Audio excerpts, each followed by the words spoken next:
જય ગુરુદેવ, જય માતાજી. મિત્રો, કોઈ પણ દેવી દેવતાની શક્તિ તમને ક્યારે મળે? તમે શક્તિ મેળવવા માગો છો, સિદ્ધિ પ્રાપ્ત કરવા માગો છો, જન કલ્યાણ માટે તમે કંઈક સેવા કરવા માગો છો, તો તમે કોઈ પણ દેવી દેવતાની સેવા પૂજા કરતા હશો, તમે એમના મંત્ર જાપ કરતા હશો, તમે જે દેવી દેવતાને માનતા હશો એમને પ્રસન્ન કરવા માટે તમે કેટલાય પ્રયત્નો કરતા હશો. જ્યારે તમે કોઈ પણ દેવી દેવતાને પ્રસન્ન કરો છો ત્યારે એની અસીમ કૃપા તમને પ્રાપ્ત થાય છે અને તમે એ ભક્તિ કરી એનું પ્રમાણ તમને એક વરદાન સ્વરૂપે તમને કંઈક ને કંઈક આપે છે. કારણ કે કોઈ પણ કરેલું કર્મ ક્યારેય વ્યર્થ જતું નથી. દીવો કરશો તોય, અગરબત્તી કરશો તોય, ધૂપ કરશો તોય, સેવા પૂજા કરશો તોય, પણ કોઈ પણ કરેલું કર્મ ક્યારેય વ્યર્થ જતું નથી. એટલે તમે જે દેવી દેવતાને, કુળદેવીને, ઈષ્ટદેવને, જેને પણ તમે માનતા હોય એનું તમે સ્મરણ કરજો, એના નામનો મંત્ર જાપ કરજો, એમની કૃપા મેળવવા માટે એમની નિસ્વાર્થ સેવા પૂજા કરજો. તો તમને બધું જ આ જન્મમાં તમે જે ધારશો એવું તમને ફળ મળશે. મિત્રો, આ વિડીયો તમે કયા ગામ, તાલુકા, જિલ્લા, શહેરમાંથી જુઓ છો એ કોમેન્ટ બોક્સમાં જણાવજો. અને હું આશા રાખું છું કે તમે બધા જ મિત્રો હેમખેમ સર્વ કુશળ મંગળ હશો એવી ગુરુદેવને, મા ભગવતી કુળદેવીને હું પ્રાર્થના કરું છું. તો મિત્રો, તમે કોઈ પણ દેવી દેવતાની કૃપા મેળવવા માગતા હોય, કોઈ પણ દેવી દેવતાની શક્તિ તમને ક્યારે મળે?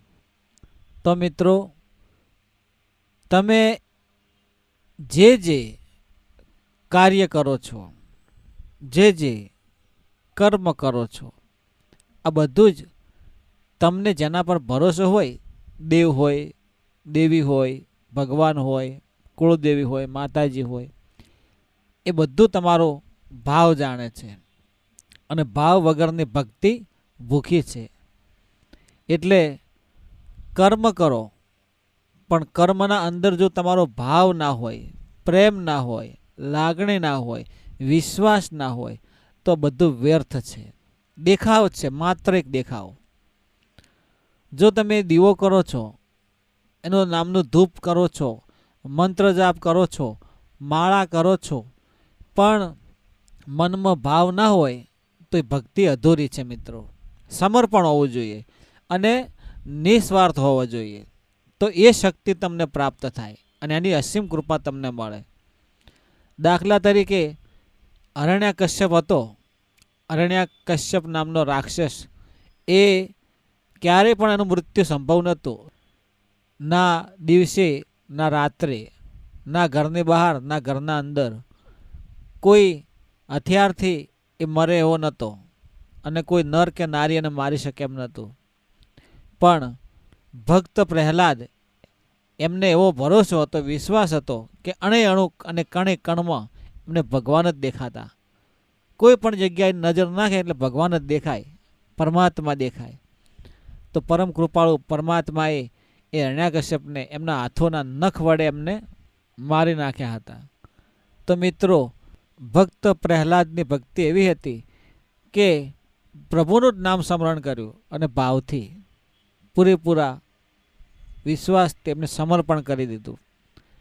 તમે જો, તમે હોય કે ચાહે હું કેમ ના હોય, પણ જ્યાં સુધી દિલમાં દયા ના હોય, બીજાના પ્રત્યે લાગણી ના હોય, કોઈ સારું ભલું કાર્ય કરવામાં ઈર્ષ્યા અદેખાઈ ના હોય, કોઈનું બીજાનું જોઈને આપણે બળી ના જઈએ, કોઈના ભલામાં ભાગ લઈએ તો ઈશ્વર રાજી રહે, પરમાત્મા રાજી રહે. મિત્રો, આ મનખા અવતાર એવો છે કે મનુષ્ય પ્રાણી એક સમજણવાળું પ્રાણી છે. એને બધી ખબર પડે છે, કડવું, મીઠું, ખારું, તીખું, શું ખાવું, શું ન ખાવું, શું બોલવું, શું ન બોલવું, કયા દ્રશ્યો જોવા, શું ન જોવું, કયા કાર્ય કરવા, કયા ન કરવા, આ બધું જ મનુષ્યને ખબર પડે છે. કોઈને મારવું કે ન મારવું, શું ખાવું જોઈએ કે શું ન ખાવું જોઈએ, એ પણ બધી ખબર પડે છે. છતાં પણ મનુષ્ય ભૂલ કરે છે, તો એ ભૂલનું પરિણામ ભોગવવું પડતું હોય છે. તો આપણે જીવનમાં ક્યારેય કોઈ ભૂલ ન થાય અને સાચા માર્ગે રહીએ, સાચાની સંગત કરીએ, સારા ભલા કાર્યોમાં આગળ રહીએ. આગળ ના રહીએ તો કંઈ નહીં, પણ ભલામાં ભાગ લેવા માટે પ્રયત્ન કરીએ. અથાશક્તિ બને તો કોઈ ધર્મનું કાર્ય કરીએ, ન થાય તો કંઈ વાંધો નહીં, પણ કોઈને નડવું નહીં. ખરાબ વિચાર મગજમાં ન આવવો જોઈએ. તમે જે ભાવથી ભક્તિ કરો છો એ જ ભાવ તમારા કુળદેવીનો રાખવો, તમારા પૂર્વજ દેવનો રાખવો. તમારા માતા પિતાની ખૂબ સેવા કરજો અને પરિવારની જવાબદારીઓ સંપૂર્ણપણે સાચવજો. દુઃખ હોય કે સુખ હોય, પણ પરિવારને ક્યારેય છોડતા નહીં. મા બાપ છે, ભાઈ છે, બહેન છે, કુટુંબ છે, એનો સાથ ક્યારેય ના છોડતા. બની શકે એટલો હળી મળીને ભેગા રહેવાનો પ્રયત્ન કરજો, સાથે રહેવાનો પ્રયત્ન કરજો. તો જ કુળદેવી રાજી રહે, પરમાત્મા રાજી રહે, અને પરમ કૃપાળુ પરમાત્મા રાજી રહે ને તો તમારો બેડો પાર થઈ જાય. અને એવી ભક્તિ તમને મળે કે તમે કોઈ પણ જન કલ્યાણ માટે એ શક્તિને તમે વાપરી શકો.